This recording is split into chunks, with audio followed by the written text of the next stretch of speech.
va parler de cette insécurité, de cette violence des mineurs à travers des témoignages. On avait le témoignage de Théo la semaine dernière qui nous avait fait froid dans le dos. On l'avait recueilli sur CNews et sur Europe 1. Aujourd'hui, on a quasiment le même cas de figure avec Ethan. C'est un camarade d'ailleurs de Théo, 20 ans, qui a été attaqué à Lyon au mois de décembre par une dizaine de mineurs alors qu'il se rendait au travail. Écoutez son récit, il est glaçant et il dit bien la façon dont en fait on s'en prend à des jeunes, mais vraiment pour leur faire du mal, pour les annihiler et les anéantir. Écoutez le témoignage d'Ethan.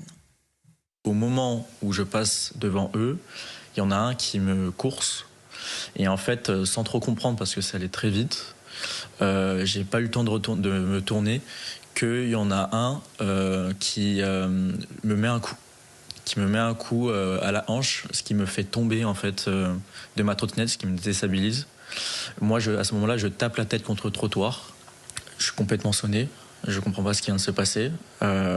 Et en fait, là, en peut-être un quart de seconde, j'ai 10 individus sur moi qui me passent à tabac. Qui au début me demandent de donner tout ce que j'ai. Mais c'est pas une agression où c'est un simple vol. C'était un réel passage à tabac. Enfin, moi, je me suis vu mourir parce que ces jeunes-là, en fait, ils sautaient à pieds joints sur ma tête. En fait, ils me laissaient même pas le temps de donner quoi que ce soit. C'est eux qui se sont servis. J'ai pas donné. Ils m'ont tabassé. Je pouvais rien dire. J'ai pas pu me défendre. Ils étaient très nombreux. À plusieurs reprises, j'ai su, avec l'adrénaline, me relever. Mais ils étaient trop nombreux et à chaque fois, j'ai été remis à terre, tabassé et à coups de pied, coups de genoux, coups de poing par terre sur la voie de tram en fait. Donc là, c'était très très stressant pour moi parce que il y a beaucoup de trams qui passent à cet endroit-là, surtout à cette heure-ci. Les gens rentrent du travail. Et en fait, ils étaient capables de me laisser sur la voie de tram pour mort, quoi. Parce que moi, je me suis dit, je vais mourir parce que j'ai jamais vu autant de haine dans les yeux de ces gens, quoi. C'était pas une simple agression. On veut me voler quelque chose et on part avec le butin. C'est vraiment, on veut me laisser pour mort. Il y avait vraiment cette volonté-là. Enfin. Voilà pour ce témoignage d'Ethan. Mathieu Vallet, on est saisi évidemment par ce qu'il raconte, par l'inhumanité qu'il a vue dans le regard de ses agresseurs. Comment on explique ça? Comment vous analysez ces phénomènes d'ultra-violence sur des jeunes, a priori 14-16 ans, hein, pareil, on est sur le même profil que les agresseurs de Théo? Oui, moi je pense qu'il y a un ensauvagement de la société. Je le disais déjà en tant que syndicaliste parce que c'est un constat de terrain. Je souligne que la mère du petit Théo que vous avez évoqué tout à l'heure, ce jeune qui a été massacré par une bande de voyous, qui était ultra connu, interpellé par la police, relâché par la justice, c'est pas moi qui le dis, c'est la mère de cet enfant qui veut protéger évidemment ce qu'elle a de plus cher au monde. Donc on voit bien que l'impunité de ces voyous mineurs, l'excuse de minorité, mais aussi ces victimes qui doivent déménager, c'est pas le bon sens de l'histoire. Nous, c'est pour ça qu'on veut supprimer les allocations familiales lorsqu'il y a des prestations qui sont touchées par l'argent des Français. C'est pour ça qu'on veut les expulser des logements sociaux lorsqu'ils occupent un logement payé aussi par l'argent des Français.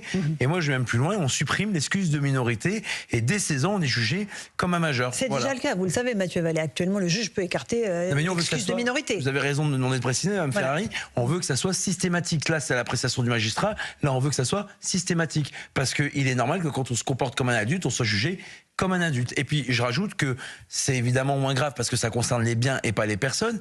Mais au lieu de créer une taxe Naël qui visait à faire payer les dingueries des émeutiers aux honnêtes français, 5%, je rappelle, 775 millions d'euros, qu'on a combattu et qu'on a arrêté lors des discussions budgétaires, moi, je suis pour une taxe voyou. C'est-à-dire que les gens qui cassent, qui brûlent et qui s'en prennent à ce que les Français consacrent par leurs impôts, des centres sociaux, des écoles, des équipements sportifs, eh ben, on fasse payer jusqu'à leur dernier sou s'il faut, ceux qui brûlent et qui cassent. Parce que ça aussi, ils cassent et les gens, en fait, payent leurs dingueries. Et par l'impôt classique et par des taxes hallucinantes que veulent faire voter. C'est arrivé il y a quelques jours, je crois qu'une mère de famille a été condamnée à 384 000 euros de réparation pour un gymnase qui a été brûlé par son fils. J'espère que ça sera systématique. Je pense qu'elle n'a pas les moyens de le faire. Et je veux même qu'on mette l'intelligence artificielle et le fisc sur le dos de ces gens jusqu'à la fin de leur vie, jusqu'au dernier centime qu'ils doivent payer à la collectivité. Et après, les générations après aussi, quand si la dette n'est pas purgée. Non, mais d'abord, la famille, quand il est mineur, quand on fait des gosses, on les assume. Et ensuite, quand le mineur devient majeur, il travaille normalement honnêtement, ou en tout cas, il sera obligé de le faire. Et les impôts impôts, le fisc se fera un plaisir d'aller lui réclamer de l'argent en nom des Français pour ce qu'il a cassé, pour ce qu'il a brûlé. Ok, Gauthier Lebret. Bon, déjà, vous l'avez dit, il y a un lien évidemment entre Ethan et Théo, puisque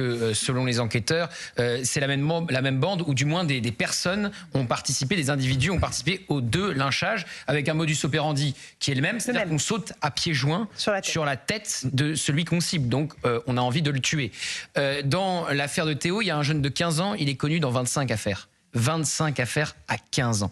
Et ils ont tous été remis en liberté. Ils n'ont pas été placés dans un centre fermé, alors qu'ils auraient pu... 3 sous contrôle judiciaire. Voilà, être placés, donc ils sont... Qui veut dire rien. Ils peuvent aller, la maman de Théo avait dit sur Europe 1, ici ça se trouve ils sont en train de manger dans un fast-food, de respirer le même air que mon fils. Voilà, aucune conséquence directe puisqu'ils ne sont pas dans un centre fermé. Et ce sont des multi-récidivistes. 25 dossiers à 15 ans, rendez-vous compte, des tentatives de meurtre, puisque c'est cela, sauter à pieds joints sur le visage de quelqu'un, c'est pour le tuer, c'est ça l'objectif. Et en plus, on disait le portable pour Théo, la gratuité totale pour Ethan, le lynchage pour le lynchage. La France Orange Mécanique. Ah non, nous répond la ministre auprès du ministre de l'Intérieur, que personne ne connaît. Laurent Nunez nous dit il n'y a pas d'ensauvagement. Donc on en est encore à débattre des termes, alors qu'on a des jeunes qui sont pris pour cible en permanence, et à avoir un président de la République qui maintenant, quand il fait une déclaration, dit qu'il est soit très fier de son bilan, soit que les 9 années qu'on vient de vivre, c'était chouette. Ben, c'est pas totalement le sentiment des Français qui ont été agressés. Ils n'ont pas le sentiment d'avoir passé 9 années qui étaient chouettes, comme a dit le président de la République. Écoutons d'ailleurs Laurent Nunez, ça va sans doute faire réagir, ministre de l'Intérieur. Lui, il dit oui, la délinquance des mineurs ne monte pas. Mais en tout cas, il y a de plus en plus d'utilisation d'armes blanches. Écoutons-le. La délinquance des mineurs, statistiquement, on ne constate pas une augmentation. Au contraire, le pourcentage dans les mis en cause baisse. En revanche, et c'est là évidemment où je rejoins totalement mon collègue Édouard Geoffray, le ministre de l'Éducation nationale, ce qu'on constate, c'est que la violence s'invite dans les relations pour des motifs extrêmement futiles. On a de plus en plus d'usage d'armes blanches. Et oui, on peut parler d'une montée de la violence chez les jeunes. C'est un véritable fait de société. Moi, je n'utilise pas le mot d'ensauvagement. Voilà, il y a une montée de la violence. Il y a une montée de la violence des jeunes. Il y a une action répressive qui est menée. Laurent Nunez qui était interrogé par notre consoeur Apolline de Malherbe. Donc, d'un côté, il nous dit Alexandre Devecchio, ça monte pas, et en même temps, ça monte. Mais alors, qu'est-ce qu'il faut comprendre en fait de ça? Moi, je comprends pas. Comprendre qu'il y a un grand malaise de la classe politique parce qu'elle est impuissante ou qu'elle se refuse à prendre des mesures très très radicales. Et de toute manière, elle n'en a pas les moyens dans le contexte politique actuel. Donc elle essaie de minimiser, de relativiser, de nier. Ça fait malheureusement des années qu'on est dans ce type de discours où, souvenez-vous, c'était pas de l'insécurité mais un sentiment d'insécurité. Ça rappelle un peu ça. On peut faire dire ce qu'on veut aux chiffres. La vérité, c'est qu'il y a un ressenti et une réalité des Français qu'ils vivent dans leur chair. Donc ce type de discours ne fait qu'accroître la colère parce qu'il n'y a rien de pire pour les victimes que s'entendre dire qu'elles sont pas réellement victimes et qu'elles ne voient pas bien ce qui se passe. Mathieu Vallet, qu'est-ce que ça vous inspire? Non, mais je comprends pas le ministre de l'Intérieur que je connais bien puisque je l'ai connu préfet de police quand j'étais commissaire sous ses ordres. Je comprends pas l'absence de nommer les choses et de dire les choses. Mal nommer les choses, c'est rajouter du malheur au monde. C'est Camus qui disait ça. Je comprends pas pourquoi il constate pas ce qui lui remonte chaque jour, chaque nuit des synthèses des policiers. Et si vous me permettez, Mme Ferrari, sur les refus d'obtempérer, qui sont en augmentation 11%, c'est l'un des items qui a le plus augmenté en 2025. Je dis simplement que avant c'était la grande vadrouille, chacun faisait comme il veut. En province, à la préfecture de police, c'était pas les mêmes règles. Maintenant, c'est réglé, mais aujourd'hui, c'est la grande débrouille. C'est-à-dire que le policier qui se retrouve à percuter un véhicule sans le vouloir ou qui engage sa responsabilité en essayant d'intercepter quelqu'un qui veut le tuer, parce que c'est une tentative d'homicide, aujourd'hui, il est bien seul. Donc la présomption de légitime défense, les peines minimales pour ceux qui touchent à l'uniforme, les peines planchées pour les multirécidivistes que Gauthier Lebret évoquait sur l'affaire de Théo ou d'Ethan, c'est des sujets qu'on pourrait déjà faire. On a perdu 9 ans. Si les LR étaient courageux, si Madame Mouchou, maintenant ministre qui était avant chez Horizon en tant que parlementaire, j'entends député, avait aussi fait voter son parti, on aurait pu faire comme pour les accords de l'Algérie, obtenir des victoires, non pas pour notre parti, mais pour l'intérêt général. C'est ça qui me sidère, c'est qu'on compte les victimes. À condition que ça passe au Conseil constitutionnel. Oui. N'oubliez pas cette étape. Oui, je sais bien, mais... Avec le Conseil constitutionnel qui censure très régulièrement. Vous avez raison de le dire, Monsieur Lebret. Et Conseil d'État, Cour de cassation, Conseil constitutionnel, il faut qu'ils apprennent à ce que les représentants légitimes du peuple, c'est les députés et les sénateurs qui sont élus, soit par les Français, soit par les collectivités locales. Donc c'est à eux que revienne le dernier mot. Et c'est pour ça que quand c'est pas possible, on y reviendra tout à l'heure, il faut des référendums. Mais oui, mais M. Macron avait promis en 2025 des grands référendums. On a eu des grandes paresses puisqu'il n'y a rien eu. Donc je pense que consulter les Français sur l'immigration, sur la sécurité, notamment par les dispositifs législatifs qu'on propose, c'est des sujets qui intéresseraient. Encore un dernier mot d'Ethan. Qu'est-ce qu'il attend de la justice aujourd'hui, ce jeune qui a été agressé? Écoutez-le. Moi, j'en attends énormément de la justice parce que, en fait, je peux pas considérer le fait que ces jeunes soient chez eux, à jouer, dormir, à vivre en fait normalement, alors que nous, on ne vit plus normalement. Eux font comme si de rien n'était et ils sont même heureux en fait, ils sont contents de ça. Ils s'amusent même, ils rigolent au nez de la justice, ils sont heureux de pouvoir montrer qu'ils n'ont rien, ils s'en sont complètement conscients. Quand on leur dit qu'ils vont pas écoper de grand chose, ils le savent depuis longtemps. Donc ce que j'attends exactement, c'est vraiment plus de fermeté, qu'ils soient vraiment mis hors d'état de nuire, mais qu'ils soient vraiment incarcérés, quoi. Parce que ces jeunes-là, malheureusement, quand il y a autant de haine et qu'ils le disent lors des auditions avec la police, quand ils ne le cachent pas, ces gens-là n'ont rien à faire dans la société, n'ont rien à faire sur la place publique, au moins pour un moment, quoi. Pas là pour ce cri de Ethan qui dit voilà, il faut des sanctions, Rachel Kahn. Il ne faut pas que ces jeunes soient là juste en liberté sans aucune sanction. Ben oui, surtout que c'est le principe même de la justice de réparer les victimes. Et puis cette violence-là, elle laisse des traces physiques où certains jeunes restent paraplégiques, etc.